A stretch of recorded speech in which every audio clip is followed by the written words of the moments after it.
ಅವ್ರವ್ರ ಜಗಳಿದೆ. ಏನು ಅವರು ಶಿಯಾ ಸುನ್ನಿ ಜಗಳ ಇದು, ಅವ್ರವ್ರಿಗೆ ಹೊಡೆದಾಡ್ಲಕತ್ತಾರ. ಅದು ರಂಜಾನದ ಪವಿತ್ರ ದಿನಗಳಲ್ಲಿ. ಆದರೆ ಅವರು ಭಾರತದಲ್ಲಿ ಎಲ್ಲರೂ ಅತ್ಯಂತ ಸಂತೋಷ ಶಾಂತಿಯಿಂದ ರಂಜಾನ್ ಆಚರಣೆ ಮಾಡ್ತಾಯಿದ್ದಾರೆ. ಯಾವ ಧರ್ಮ ಎಲ್ಲಿ ಹುಟ್ಟಿತ್ತೋ ಅಲ್ಲೇ ಇದು ಪ್ರಾರಂಭ ಆಗಿದೆ. ಇದಕ್ಕೆ ಭಾರತ ಏನೋ ಜವಾಬ್ದಾರಿ ಅಲ್ಲ.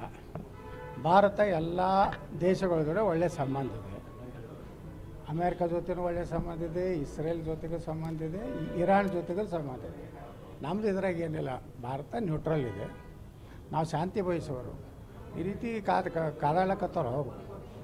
ಅಲ್ಲಿ ಕಾದಾಡೋದನ್ನ ಇಲ್ಲಿ ಮೆರವಣಿಗೆ ಮಾಡೋವಂಥವ್ರು ದೇಶದ್ರೋಹಿಗಳು, ಮಹಾಮೂರ್ಖರು, ನಾಲಾಯಕರು. ನಮಗೇನು ಸಂಬಂಧ? ಅದು ಆರಾಮ ಇದೀರಿ ಭಾರತದಾಗ, ಇರ್ರಿ. ಬಿಟ್ಟು ನೀವು ಅವರು ಅಲ್ಲಿ ಸತ್ತಿದ್ದಕ್ಕೆ ಇಲ್ಲಿ ಹೇಳ್ತೀರಿ. ಮತ್ತು ಹಂಗಾದ್ರೆ ಬಂಗ್ಲಾದಲ್ಲಿ ಹಿಂದೂಗಳ ಕೊಲೆ ಆಯ್ತಲ್ಲ, ಆ ಪಹಲ್ಗಾಮದಲ್ಲಿ ನಮ್ಮ ಹಿಂದೂಗಳು ಹೊಡೆದಾಗ ನಿಮ್ಗೆ ಕಣ್ಣೀರು ಯಾಕೆ ಬರಲಿಲ್ಲ? ಹಾಂ, ಹಿಂದೂಗಳನ್ನು ಕೊಲೆ ಆದಾಗ ನಿಮ್ಗೆ ಯಾವುದೂ ರೀತಿ ಕಣ್ಣೀರು ಬರೋದಿಲ್ಲ, ಎದೆ ಬಡ್ಕೋದಿಲ್ಲ. ಯಾವನೋ ಎಲ್ಲವ ಸತ್ತರೆ ಇಲ್ಲಿ ಅಲ್ಲ ನೀವು ಅಳತೀರಿ. ಆದರೆ ನಿಮ್ಗೆ ಈ ದೇಶಕ್ಕೆ ನಿಷ್ಠೆ ಇಲ್ಲ.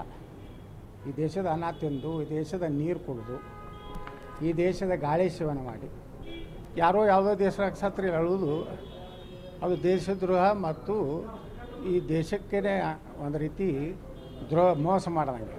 ಶೋಕಾಚರಣೆ ಮಾಡ್ತಾ ಇದ್ದಾರೆ, ಪ್ರತಿಭಟನೆ ಮಾಡ್ತಾ ಇದ್ದಾರೆ, ವಿಜಯಪುರದಲ್ಲಿ ಪ್ರತಿಭಟನೆ ಮಾಡ್ತಾ ಇದ್ದಾರೆ. ಅದೇ ಮಾಡೋರು. ಅವ್ರು ಯಾರಾದ್ರೂ ಗೊತ್ತಾಯ್ತಲ್ಲ. ಇವರು RSS ಒಂದು ಪಥಸಂಚಲನ ಮಾಡಬೇಕಾದ್ರೆ ನಮ್ಮ ಕರ್ನಾಟಕದಲ್ಲಿ ರಿಜಿಸ್ಟ್ರೇಷನ್ ಆಗಿದೆ ಅನ್ನೋದು ಕೇಳ್ತಾರೆ ಪ್ರಿಯಾಂಕಾ ಖರ್ಗೆ. ಈಗ ಇವರು ಅಳುವುದಕ್ಕೆ ಮತ್ತು ಆ ದೇಶದ ನಾಯಕನ ಛಲಗಳಾಗಲಿಕ್ಕೆ ಯಾವುದಾದ್ರೂ ರಿಜಿಸ್ಟ್ರೇಷನ್ ಎಲ್ಲಾದರೂ ಮಾಡ್ಯಾರನೋ? ಇರಾಣದಾಗ ಮಾಡ್ಯಾರೋ, UAದಾಗ ಮಾಡ್ಯಾರೋ? ಈಗ ಪ್ರಿಯಾಂಕಾ ಖರ್ಗೆ ಸಿದ್ದರಾಮಯ್ಯ ಹೇಳಬೇಕು ದೇಶದ ರಾಜ್ಯದ ಜನರಿಗೆ, ಅವರು ಸ್ಟ್ರೈಕ್ ಮಾಡೋದು, ಅಶಾಂತಿ ಗಲಭೆ ಎಬ್ಬಿಸೋದು ಇದನ್ನು ಭಾರತದಲ್ಲಿ ಮಾಡಬಾರ್ದು.